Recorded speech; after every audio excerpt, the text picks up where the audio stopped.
আসসালামু আলাইকুম। আহ, আমি কাজে আছি, তাই গাড়ি থেকেই লাইভটা করছি। আমি দেখলাম যে আমি এনএসআই এর বর্তমান যে প্রধান আছেন মেজর জেনারেল সরওয়ার ফরিদ, তাকে নিয়ে একটা পোস্ট দিয়েছি, যেটার পিছনে অনেকে মনে করতে পারেন যে আহ, যে গ্রাফিতি ডিলিট মানে হোয়াইট ওয়াশ করে দেওয়া, এটার পিছনে যে কন্ট্রোভার্সিটা শুরু হয়েছে, কন্ট্রোভার্সি বলবো না, কারণ বিশ্ববিদ্যালয় কর্তৃপক্ষ মানে যে এখন যে স্টেটমেন্টটা দিয়েছেন যে একটা প্রেশারের কারণে ডিজিএফআই এর এনএসআই এর একজন অফিসারের নাম বলেছেন, এটা অ্যাকচুয়ালি কনভিন্স না। আমাদেরকে কনভিন্স করে এই সহজে দেশের মানুষকে কনভিন্স করা যাবে না যে উনি ভুলে একজনের নাম বলেছেন। এটা ক্লিয়ার যে এনএসআই এটার পিছনে। বাট আমি যে মেজর সরওয়ার ফরিদের এগেনস্টে যে পোস্টটা দিয়েছি যে still they are control by Awami League, এটার পিছনে এইটা না। এর মেইন কারণ হচ্ছে আমার কাছে, এবং যারা প্রতিটা ডিস্ট্রিক্ট লেভেলে আপনারা জানেন এনএসআই একজন কর্মী থাকে, এবং দে আর কোঅর্ডিনেটিং সাম মুভমেন্ট। মুভমেন্ট মানে হচ্ছে রাজনৈতিক যে নতুন দল গঠন হচ্ছে, কিছু কিছু যারা কিংস পার্টি, আমি সবার নাম নিব কিনা, একটা হচ্ছে জুনায়েদ সাকি, ভিপি নূর, আরেকজনের নামটা আমি এখন নিব না, কারণ ওই ব্যাপারটা আমাকে ডাবল চেক আপ করতে হবে। এই দুটা নাম, এরা যে দল করতেছে, প্লাস হচ্ছে অন্যান্য যে সমস্ত নতুন দল হচ্ছে, এটার পিছনে এনএসআই সাপোর্টিং। আমার কথা হচ্ছে এটা কনফার্ম হইতে হবে যে NSI is suppose to run by প্রধান উপদেষ্টা। এখন প্রেজেন্ট সিচুয়েশন, প্রধান উপদেষ্টা কি চাচ্ছে যে তার গোয়েন্দা সংস্থা, যাদের চার্টার অফ ডিউটি হচ্ছে প্রতিবেশী সম্বন্ধে এবং কাউন্টার ইন্টেলিজেন্স করা, তিনি কি চাচ্ছেন যে রাজনৈতিক দল কোনটা হবে, কাকে এনে কোন দলে জয়েন করাইতে হবে, এটা নিয়ে এনএসআই মাথা ঘামাক? This is not job of NSI, এবং এনএসআই ইজ ডুইং ইট। এখন জেনারেল ফরিদ যদি বলে যে আমি এটা করতেছি না, তাহলে আমি বলবো হচ্ছে যে তার বাহিনীর উপরে তার ফুল কন্ট্রোল নেই। যারা রাজনীতিতে জড়িয়ে আছেন তারা এটা বুঝতে পারবেন যে লোকাল যে এনএসআই এর প্রতিটা ডিস্ট্রিক্টে যারা আছে, আমি অ্যাটলিস্ট দুইটা ডিস্ট্রিক্টের পুলিশ এবং যারা রাজনৈতিক কর্মী তাদের মাধ্যমে কনফার্ম করেছি জিনিসটা। আমার কথা হচ্ছে এনএসআই এর রাজনৈতিক, আমার কথা হচ্ছে একটা গণতান্ত্রিক দেশে রাজনৈতিক দলগুলা তারা তাদের কাজ করবে, তারা সংগঠিত হবে, তারা সংস্কার করবে, তারা ভোটে দাঁড়াবে, আমরা আমাদের পাওয়ারটা দেখাবো জনগণ হিসাবে, আমরা তখন দিব। জেনারেল ফরিদ একজন খুব ভালো মানুষ, এটা অ্যাকচুয়ালি সে কোনো কিছুর সাথে তার সার্টিফিকেট দেওয়ার জন্য যথেষ্ট না। এর আগে একজন ডিজি ছিলেন, আমি এর নাম বলতে চাচ্ছি না এখন আর। আমাকে ফোন করলো সে, প্লাস আমিও কথা বলছি, আমার ফ্যামিলির সাথে তার ফ্যামিলির আন্ডারস্ট্যান্ডিং আছে। বলছে স্যার, আমি তো জাস্ট শেখ হাসিনার এই যে ঘটনাগুলো হচ্ছে আমি খবর দিতাম এবং রুটিন রিপোর্ট দিতাম। আমি বললাম ভাই, যখন তুমি দেখতেছো রাস্তা হেলিকপ্টার থেকে গুলি করে সিভিলিয়ানদেরকে মারতেছে, পুলিশ কিভাবে করতেছে, আর্মির ড্রোনগুলা মুভমেন্ট কন্ট্রোল করতেছে, একটা সিচুয়েশন হচ্ছে, এটা তোমার সব জানার কথা। যদি তোমার জানা থাকে, তুমি যদি বলো যে শুধু শেখ হাসিনাকে report is not surprise as a major general, একটা গোয়েন্দা সংস্থার প্রধান হয়ে তোমার কাজ ছিল হচ্ছে, এটা যদি মেজর এবং লেফটেন্যান্ট কর্নেল বলতো আদেশ দিছে, আদেশ অনুযায়ী কাজ করছি, স্টিল আমি অ্যাকসেপ্ট করতাম না, বাট মন্দের ভালো অ্যাকসেপ্ট করবো যে there is a difference between good order and bad order. তুমি তখন ওই জিনিসটা করছো, বাট আমি ওই অফিসারের সাথে আমার এক্সট্রিম ভালো খাতির, এখনো আমি বলবো খাতির আছে, বাট আমি ওটাতে তাকে করি নাই যে I didn't support his role during that time, because সে একজন গোয়েন্দা সংস্থার প্রধান হিসেবে সে করতে পারে না।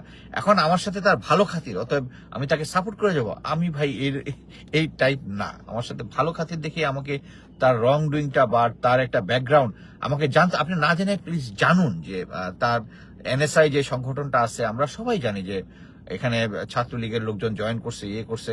আমি আরেকটা লাইভে বলেছিলাম যে এর আগে যে লেফটেন্যান্ট জেনারেল ফয়েজ স্যার, উনি ডিজিএফআইতে ছিল, ওখানে উনি যখন ছিল ওনার সাথে কিন্তু আমার ফ্যামিলি লেভেলে ভালো আন্ডারস্ট্যান্ডিং ছিল বলবো, আছে বলবো না, ছিল।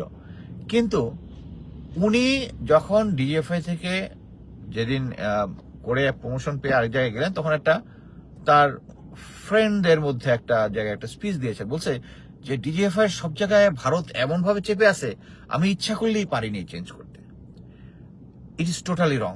ইচ্ছা করে উনি কেন পারেননি? কারণ হচ্ছে কি, উনাকে সিনিয়র যেহেতু, উনি জানে যে উনি যদি ওইটা করতেন তাহলে আর লেফটেন্যান্ট জেনারেলটা হতেন না। এবং এটাকে জেনারেল ওয়াকার উনাকে ওখানে প্লেস করেছেন।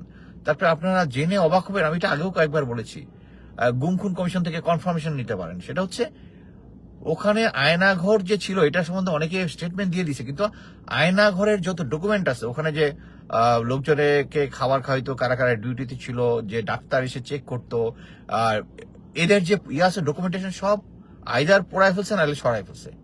এবং উনি হয়তো এটা বুঝেও নাই যে গুম খুনের ডকুমেন্ট যদি টেম্পারিং করে, এটা শাস্তিযোগ্য দেশের আইন অনুযায়ী।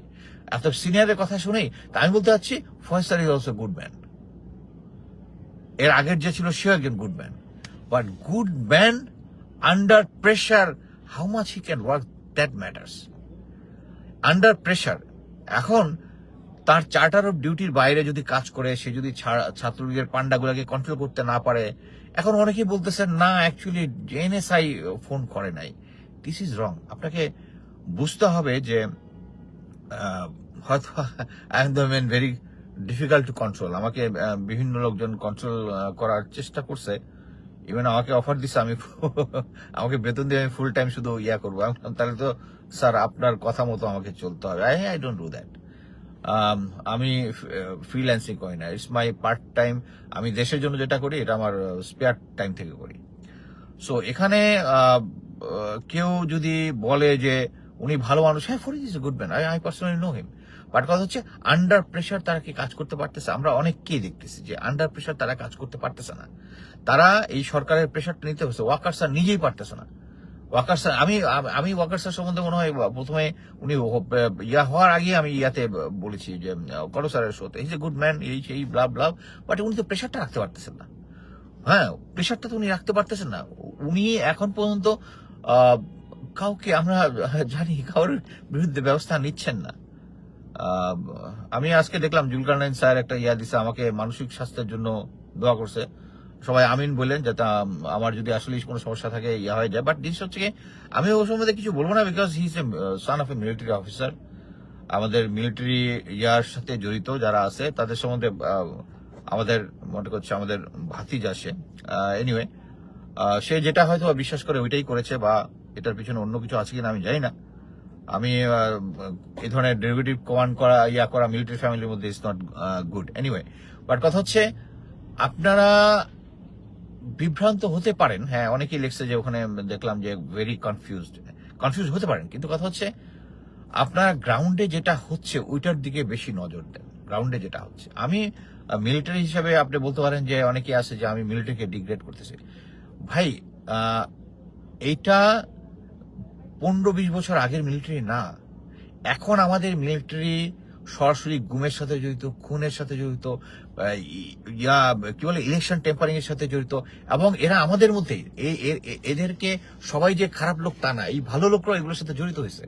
এবং আমরা যদি এখন সে আমার সাথে ভালো খাতির, আমার সাথে খুব ভালো রিলেশন, সো আমি তাকে সাপোর্ট করবো, আমি এই পার্টির মধ্যে না। আমি মনে করি যে আমি যদি দেশকে ভালোবাসি, আমি যদি আর্মিকে ভালোবাসি, আমার আর্মিকে শুদ্ধ করতে হবে। আর শুদ্ধ কিভাবে করতে হবে?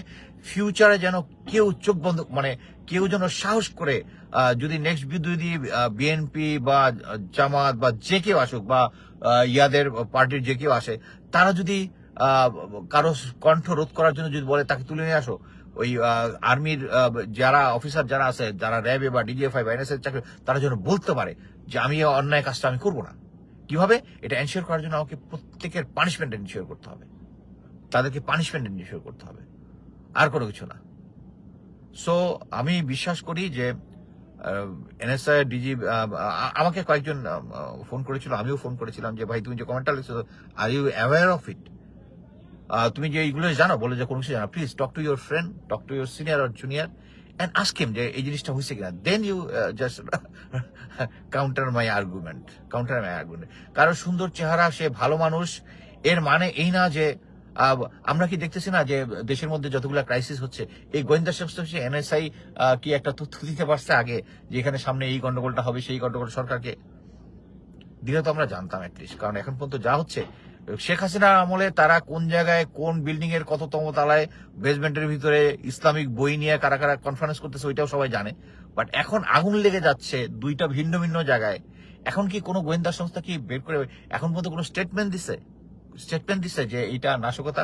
উল্টা এক জেসিও যে সেখানে ছিল নেভির, সে যখন এটা নাশকতা মানে উদ্দেশ্য প্রণোদিত বলছে, তার নিয়ে আইএসপি আর একটা স্টেটমেন্ট দিচ্ছে, তার ব্যক্তিগত আবার তারা বলতেছে এটা শর্ট সার্কিট একসাথে দুই জায়গায়।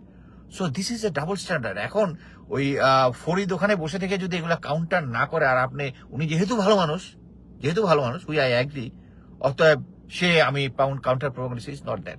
আপনাকে তাকে কাজ দিয়ে বুঝাইতে হবে যে he is not part of it. এই যে তার ভিতরে যে আইদার সে যদি বলে জানে না, তাহলে হচ্ছে তার যে সংস্থার উপর তার কোনো কন্ট্রোল নেই। ধন্যবাদ।